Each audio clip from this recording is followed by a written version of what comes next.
Hi everybody, let's talk about how to use Binance Web. So to use a Binance Web, first you have to download and register.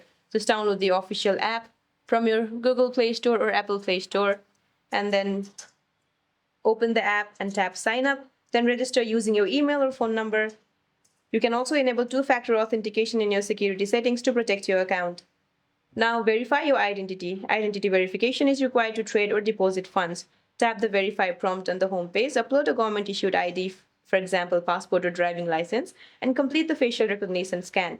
Now to add funds to your wallet, open your app, tap add funds at the top right corner of your screen. Now choose to deposit crypto if you're transferring from another wallet, or deposit fiat if it is a local currency via bank transfer or card.